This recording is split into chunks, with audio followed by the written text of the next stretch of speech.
एक बच्चा गरीब पैदा होता है, ठीक है। वो गरीब स्कूल जाता है, गरीब जॉब लेता है। अक्सर क्या होता है ना, वो गरीबी में ही मर जाता है। सवाल यहाँ पे ये आता है, क्या उनकी किस्मत में पहले से ये लिखा हुआ था या कोई एक ऐसा इनविजिबल ट्रैप है जिसे हम कभी देख ही नहीं पाते। तो आज के इस वीडियो में मैं आपको 5 ऐसे रीजंस देने वाला हूँ जिससे आपको पता चलने वाला है कि एक रिच माइंडसेट और एक पुअर माइंडसेट के लोगों में बेसिकली क्या डिफरेंस होता है। फॉर एग्जाम्पल 2 लोग हैं, ठीक है। एक है आशीष, एक है सौरभ। और उन दोनों लोगों को मैं 1,000 रुपए करके मैं देता हूँ। सौरभ क्या करता है, वो जैसे 1,000 रुपए लेता है वो सोचता है कि इस पैसों का मैं क्या खरीद सकता हूँ, और वहीं पे आशीष क्या सोचता है, मैं इन 1,000 रुपए से और भी ज्यादा पैसे कैसे बना सकता हूँ। दोनों के पास पैसे तो बिल्कुल सेम है, लेकिन फ्यूचर कंप्लीटली चेंज हो जाता है। पुअर माइंडसेट के लोग ना अपॉर्चुनिटी से पहले रिस्क देखते हैं, वहीं पे जो रिच माइंडसेट के लोग होते हैं वो अपॉर्चुनिटी के साथ साथ रिस्क देखते हैं।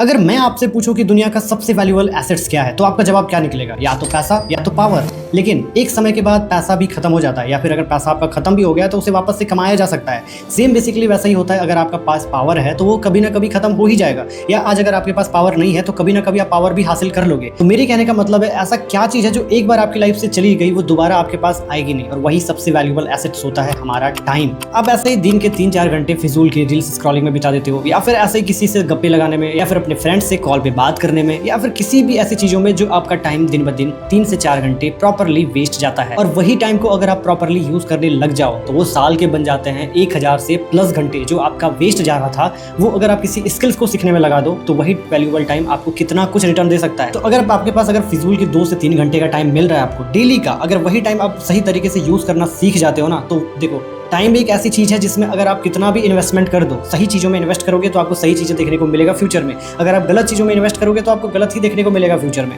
तो डिपेंड करता है कि आप कितना टाइम अपने सही जगह पे इन्वेस्ट कर सकते हो। इस सबसे इंपॉर्टेंट पॉइंट्स में से एक होता है जो ज्यादातर लोग ना इसको मिसयूज करते हैं, या फिर ज्यादातर लोग इसे ऐसे इग्नोर कर देते हैं। मैं भी वीडियो में आपको अगर बता रहा हूँ तो आपको भी कहीं ना कहीं ऐसा फील होगा कि यार ये जो बता रहा है ये तो मैंने कई बार सुना हुआ है, रिपीटेड है, चलो इसको स्किप करते हैं। लेकिन वीडियो को जैसे जैसे डेप्थ में देखना शुरू करोगे ना, आपकी आंखें खुलने वाली है आज। तो बढ़ते हैं अगले पॉइंट में।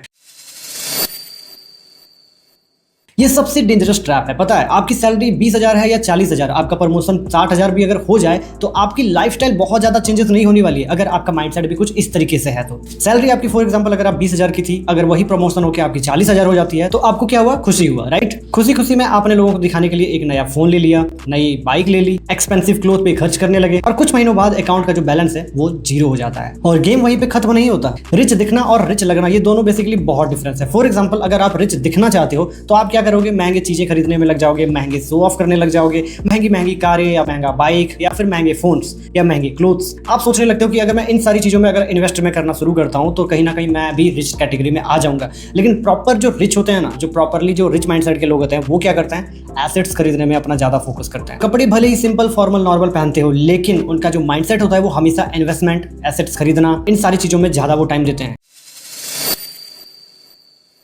स्कूल ने हमें अलजेब्रा भी सिखाया, हिस्ट्री भी सिखाई, लेकिन ईएमआई क्या होती है, कंपाउंडिंग इंटरेस्ट क्या काम करता है, एसेट्स और लायबिलिटी में क्या डिफरेंस होते हैं, ये बहुत ही कम लोगों को पता होता है। और जिन लोगों को पता नहीं होता है ना, वो ये इन ट्रैप से, फाइनेंशियल ट्रैप से कभी वो निकल ही नहीं पाते हैं। और ये हमारी गलती नहीं है, हमारे एजुकेशन में भी ये हमारे स्कूल्स में कभी नहीं पढ़ाया गया। तो इसका ये मतलब नहीं है कि ये इतना इंपॉर्टेंट चैप्टर अगर हमारे स्कूल्स में नहीं पढ़ाया गया है तो हम इसे पढ़े ही नहीं। इसे पढ़ सकते हैं। कैसे पढ़ सकते हैं? आपको मैं सजेस्ट करता हूँ ये तीनों बुक, अगर आप ये तीनों पढ़ लेते हो तो आपको बहुत सारी नॉलेज देखने को मिल जाती है जो एक रिच माइंडसेट के लोगों में अक्सर होता है। देखो एक सच्चाई ये भी है ना कि हर गरीब इंसान अपने माइंडसेट की वजह से गरीब नहीं होता। इसके पीछे कई रीजंस और भी होते हैं। कई लोग तो डिफिकल्ट सरकाज़म में फंस जाते हैं, कई लोगों के पास रिसोर्सेज की कमी होती है, कई लोगों के पास अपॉर्चुनिटी की कमी होती है, और कई लोगों का एनवायरनमेंट ही इतना गंदा होता है कि वो कभी इतने ऊंचे लेवल पर सोच ही नहीं पाते हैं कि हम जिस लेवल पे आज हैं उससे कहीं गुना ज्यादा हम और कर सकते हैं। या फिर देखो फॉर एग्जाम्पल मैं अगर आपको रियल बेसिस पे बताऊं तो कोई भी इंसान जो भी एक रिच पीपल है उसके पास कुछ सुपर पावर नहीं होता, वो कोई मार्वल या डीसी का हीरो नहीं होता। सो बेसिकली मैं इतना बताना चाह रहा हूँ ना, वो भी एक ह्यूमन है, उनके पास भी 2 हाथ है, 2 कान है और 2 आंखें हैं जिनसे वो अपने काम को करते हैं। लेकिन डिफरेंस क्या होता है? उसके माइंडसेट का, वो किस तरीके से सोचते हैं। वो कभी छोटा सोच ही नहीं पाते। उनका हर एक सोच में इतना आपको हाई लेवल की अपॉर्चुनिटी दिखेगी, हाई लेवल का आपको एजुकेशन दिखेगा, हाई लेवल का मैनेजमेंट दिखेगा, जिसके कारण ही वो कहीं ना कहीं अपने पैसे को इस तरीके से मैनेज करते हैं जो आजकल के लोगों में ये सीखना बहुत इंपॉर्टेंट हो जाता है। तो अगर आपको भी लगता है कि मैं इस ट्रैप से बाहर कैसे निकलूं और यहाँ से आप बहुत ज्यादा अगर कंफ्यूजन में हो, तो मैं आपकी सिंपल लैंग्वेज में कुछ हेल्प कर सकता हूँ। सबसे इंपॉर्टेंट, आप ये 3 बुक को सबसे पहले पढ़ना स्टार्ट करो। अगर ये तीनों बुक अगर आप पढ़ते हो तो कमेंट बॉक्स में खुद आकर आप बोलोगे कि यार आपने जो बताया वो बहुत ही काम का था। और दूसरा, आप आप मेरे चैनल को सब्सक्राइब कर सकते हो, क्योंकि यहाँ से मैं फाइनेंस से रिलेटेड और भी बहुत सारे ऐसे वीडियोस लाने वाला हूँ जहाँ से आपको बहुत हेल्प मिलने वाली है फ्यूचर में। और थर्ड सबसे इंपॉर्टेंट, ऐसा नहीं है कि आप ट्रेडिंग नहीं करोगे या स्टॉक मार्केट में नहीं घुसोगे, ये वन ऑफ द बेस्ट और सबसे ईजी तरीका हो सकता है अगर मैं देखा जाए तो। लेकिन इसमें एक सबसे बड़ा रूल ये है, आपका रिस्क मैनेजमेंट, माइंडसेट, ये दोनों अगर तगड़ा है, अगर आप इसमें टाइम दे सकते हो तो मार्केट को आप धीरे धीरे सीख सकते हो। मैं ये नहीं कहता कि आपके पास जो भी पैसे आप स्टॉक मार्केट में या इन्वेस्टिंग में ही डाल दो, लेकिन आज से स्टार्ट करो थोड़ा थोड़ा इन्वेस्ट करना। आपके पास अगर मंथली 10,000 है तो आप 1,000 इन्वेस्ट करना शुरू करो। अगर आपका मंथली 1,000 है तो आप 100 रुपये इन्वेस्ट करना शुरू करो। अगर आपका मंथली 1 लाख है तो आप 10,000 इन्वेस्ट करना शुरू करो, लेकिन एक छोटे अमाउंट से ही करो, लेकिन करो।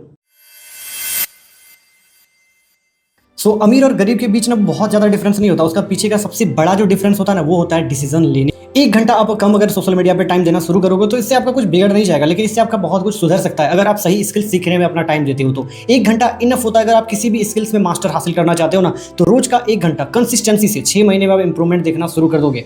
अगर आप वीडियो एडिटिंग सीखना चाहते हो, या फिर थंबनेल मेकिंग सीखना चाहते हो, या फिर कंटेंट क्रिएशन ही सीखना चाहते हो, या फिर स्टॉक मार्केट में आप एंट्री लेना चाहते हो, तो हर एक दिन अगर आप 1 घंटे से स्टार्ट करना शुरू कर दोगे तो वो टाइम फिर धीरे धीरे आप बढ़ाना स्टार्ट कर दोगे, क्योंकि उसमें आपको इंटरेस्ट लगने लगेगा। वो जब आपके लाइफ में चेंजेस आने लगेंगे ना तो फिर आपको खुद ब खुद आपको लगने लगेगा कि हाँ यार, ये जो पाथ है वो कहीं ना कहीं मेरे फालतूगिरी के जो काम में करता था उससे कहीं गुना बेटर है। जितने भी सक्सेसफुल लोग होते हैं ना उनका ये कोट जरूर से होता है, मिल जाएगा, बस कोशिश में लगे रहो। सो बेसिकली आज के इस वीडियो में इतना ही था गाइस। अगर आपको ये वीडियो थोड़ा सा भी पसंद आया होगा तो वीडियो को लाइक करना, चैनल को सब्सक्राइब कर देना और एक कमेंट करना कि आपको क्या लगता है सबसे डेंजरस चीज क्या होती है, mindset, time waste, lifestyle trap या फाइनेंशियल एजुकेशन। कमेंट बॉक्स में जरूर से बताना।